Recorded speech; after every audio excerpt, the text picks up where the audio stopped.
Et dans l'actualité également, aujourd'hui sera inauguré des forages équipés de pompes électriques dans la région de l'Ouest. Ce sont des dons de l'honorable Albert Quinch. Dans l'actu aujourd'hui, à voir, à regarder sur les écrans de la CRTV, le match Maroc-Rwanda.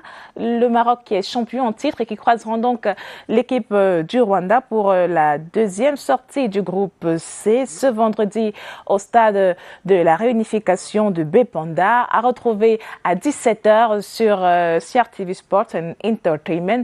Et puis l'Ouganda va croiser le Togo aujourd'hui à 20h. Découvrons les profils de ces équipes-là, mais aussi les résultats de la dernière journée de ce CHAN Total Cameroun 2020. Évariste Yenga est là pour le quotidien du CHAN. Évariste, bienvenue. Bienvenue Gladys. Bien réveillé? Plutôt bien, merci. La balle au pied pour nous dérouler le quotidien du CHAN. C'est tout de suite sur Cameroun Delight.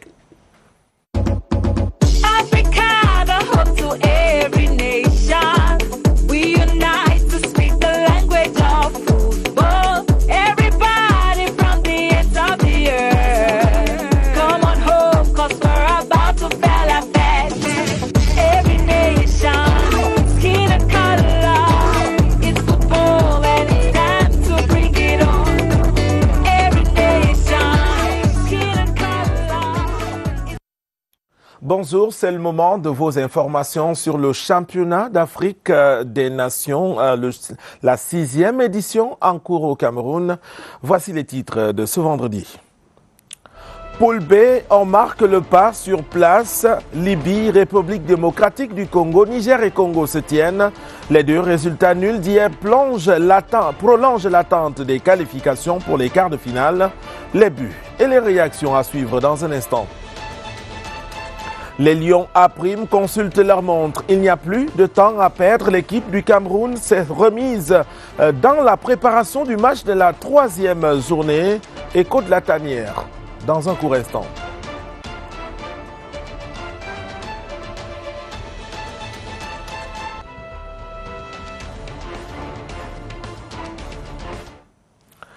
Direction le littoral, la poule B de Japoma a rendu la copie de sa 2e journée hier.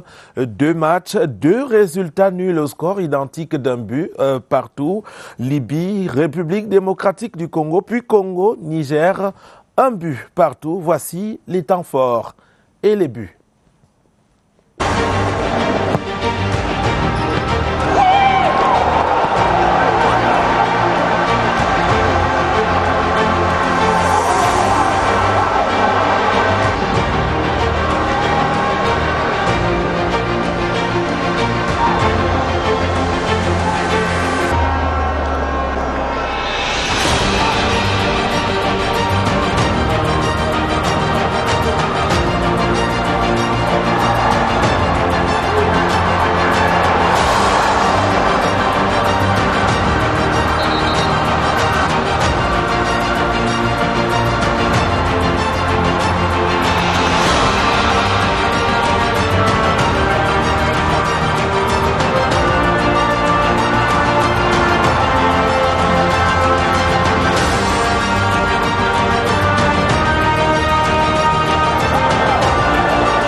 the Red Devils of Congo, as we are going to see in the post-match highlights.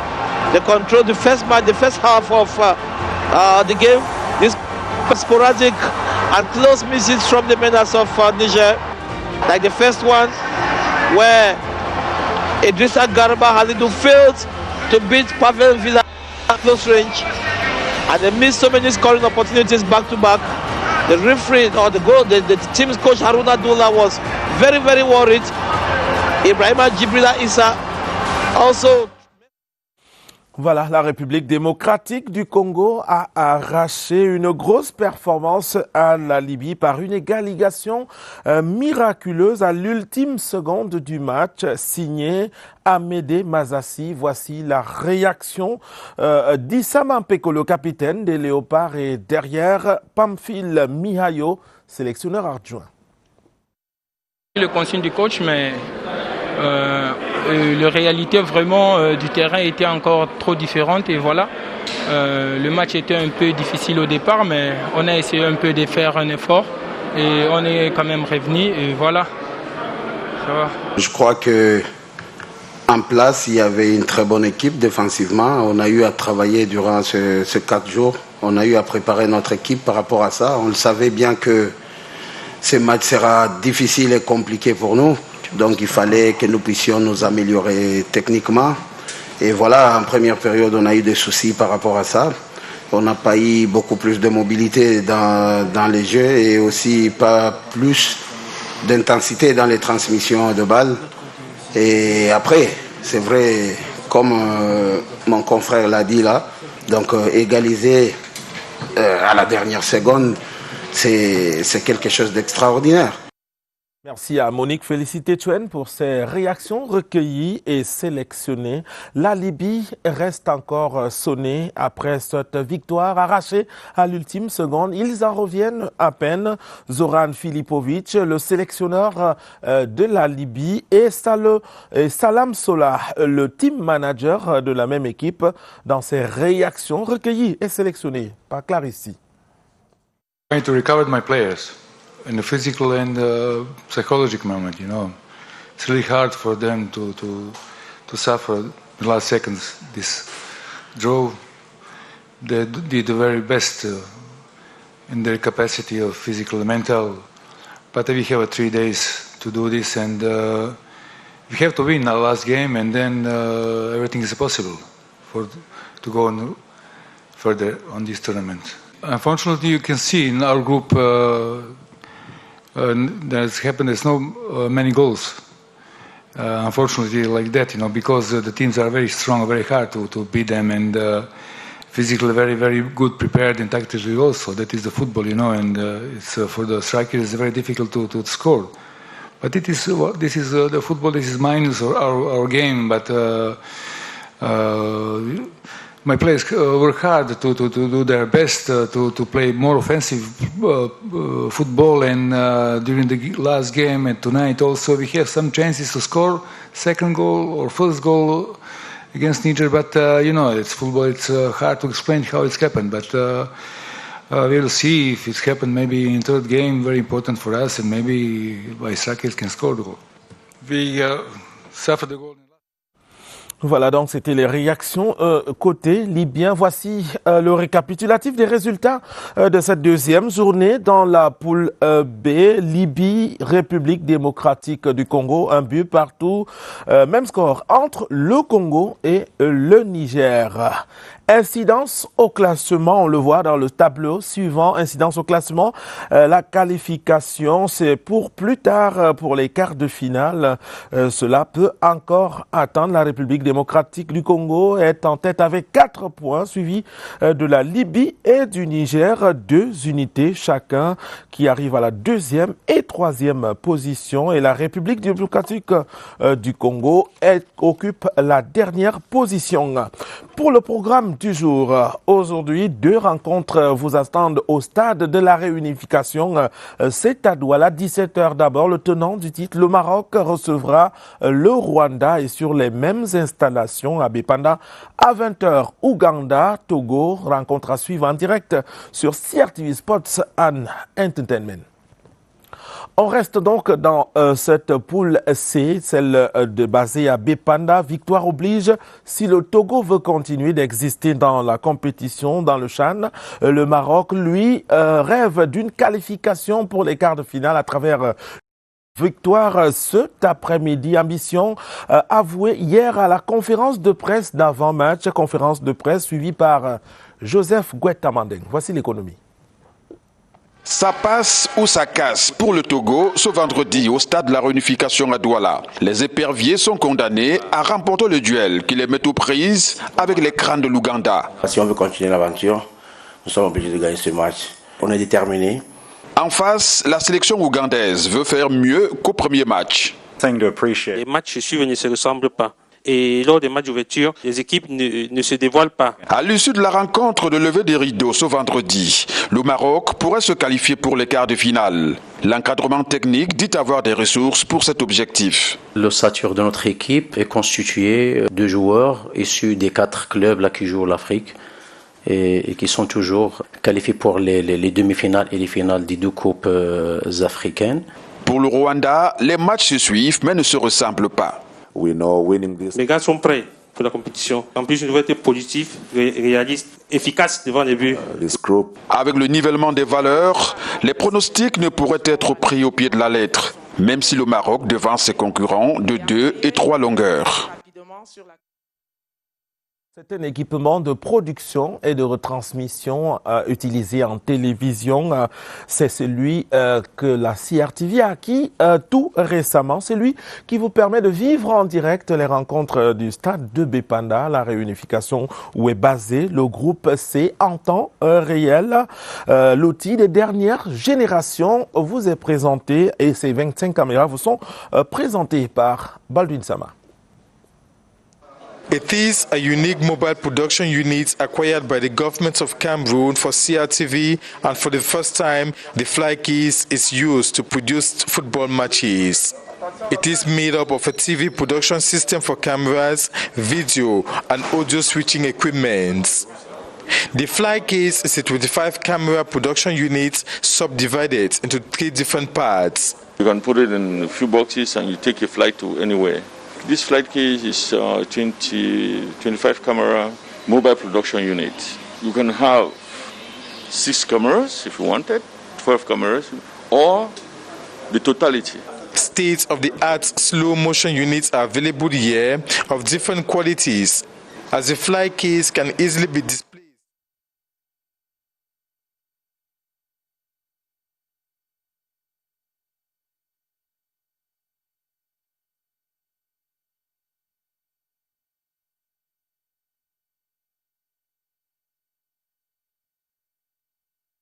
At the ongoing African Nations Championship.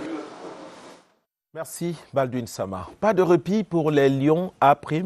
La sélection dirigée par Martin Tungoupilé a repris les entraînements hier en matinée au lendemain de sa rencontre contre le Mali. Les 33 joueurs sont descendus au complexe sportif d'Olembe, annexe A, pour leur mise au vert et le réveil musculaire le jour d'après. Cameroun-Mali, dans ce reportage.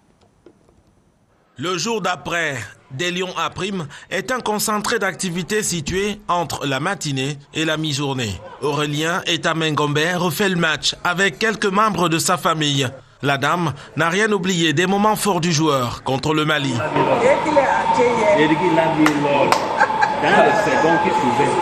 Il n'y aura pas de sieste après le repas matinal. Le conducteur du bus de liaison attend déjà ses passagers à destination du stade d'entraînement. La sortie d'hôtel se fait au compte-gouttes. Il y a une heure convenue pour le départ. 10 heures. Quitter le Mont Fébé sous bonne escorte pour allier l'annexe A du complexe de Lembe ne va durer que 15 minutes. Autour de Martin Tungoupilé, 33 joueurs répartis en 3 ateliers. Les 14 ayant joué contre le Mali sont soumis au dégraissage. Les 16 n'ayant pas participé au match de la veille sont sur un atelier de tonification musculaire. Et le trio de l'infirmerie se remet sur ses pieds. Il s'agit de Junior Ndedi, blessé au genou, Junior Fédé souffrant d'une douleur au tibia et de Jacques Zoua, qui se remet peu à peu de ses petits bobos à la cuisse droite. Le capitaine des Lions A' sera prêt pour le match de dimanche prochain, rassure le médecin de l'équipe. Et ce même médecin indique que la sélection du Cameroun cette matinée va effectuer ses tests de pré-rencontre, tests du coronavirus Covid-19 dans leur hôtel de résidence. La Guinée continue de danser après sa victoire 3-1 contre la Namibie à la première journée. Le leader de la poule D, celle basée à Limbé, a réussi hier à vivre des moments mémorables. Une soirée de gala culturel offerte par l'hôtel de résidence. Les moments forts de cet événement, Igor Jouelabanda à Limbé. Une soirée culturelle à l'honneur du Sili national A' de la Guinée après leur victoire face à la Namibie le 19 janvier 2021. Des rythmes traditionnels du Cameroun, un étalage des œuvres d'art et des tenues traditionnelles des mets camerounais. Voilà le spectacle offert à la délégation guinéenne par l'hôtel qui les accueille dans la cité balnéaire de Limbé. C'est la première fois de nos vies de voir cette culture. On n'a jamais vu, on attend seulement Cameroun. C'est la première fois de venir au Cameroun. Nous nous sommes sentis comme si nous étions chez nous, avec l'hospitalité, la bonne réception et l'accueil que nous avions vu là. Nous sommes un peuple qui sait accueillir les gens. Donc il était de bon ton que nos autres soient bien accueillis, qu'ils puissent apprécier notre culture. Au cours de la soirée culturelle, les footballeurs locaux de la Guinée prennent du plaisir à se trémousser au rythme traditionnel du Cameroun. Parmi eux, le ministre guinéen des Sports, de la Culture et du Patrimoine historique. Nous avons été émerveillés par la diversité des instruments de musique du Cameroun qui d'ailleurs sont en harmonie avec ceux de la Guinée. C'était alors une occasion idoine de montrer à la délégation guinéenne l'hospitalité légendaire du Cameroun. Merci Igor Jouelabanda pour ce trait d'union entre la culture et le football. Le stade de Japoma est hors du commun. L'information est virale sur la toile. Les infrastructures du CHAN 2020 fidélisent les internautes sur leur clavier de Bikembe. À cliquer et surfer pour vous. Voici le reportage. Des terrains d'entraînement qui sont de très bon niveau. Et ça, en tant que technicien, c'est vraiment très agréable. Il a suffi d'un seul contact pour que le charme du stade de Japoma opère sa magie sur Florent Ibenge. Le sélectionneur de la République démocratique du Congo n'est pas le seul à avoir succombé à la beauté des 50 000 places ultra chic et modernes de Douala. Mon team manager Pawina Mbatema qui a passé une semaine pour vérifier les terrains d'entraînement, les hôtels et tout. Et il m'a dit véritablement tout est parfait. Avant lui, c'est Constant Omari, le président par intérim de la CAF, qui y crut jusqu'au bout. Les pelouses que j'ai vues là, vous êtes parmi au jour d'aujourd'hui, c'est des pelouses standards, même Coupe du Monde. Et depuis le coup d'envoi du CHAN, sur la toile, les internautes ne tarissent pas d'éloges, les hashtags fusent. Ici, on s'extasie devant la beauté du stade. D'autres déclarent simplement leur flamme. Que dire de ces joueurs nigériens et libyens qui prennent la peine de nettoyer les vestiaires après un match par respect pour le joyau? Au-delà des bravos nourris, c'est l'Afrique qui gagne. Oui, ici c'est le Cameroun. Yes, we can. Merci de Bikembe. Ce sera tout pour cette édition du quotidien du CHAN. On prend un rendez-vous demain. Il sera 7h35. Excellente journée à tous. Au revoir. To every nation, we unite.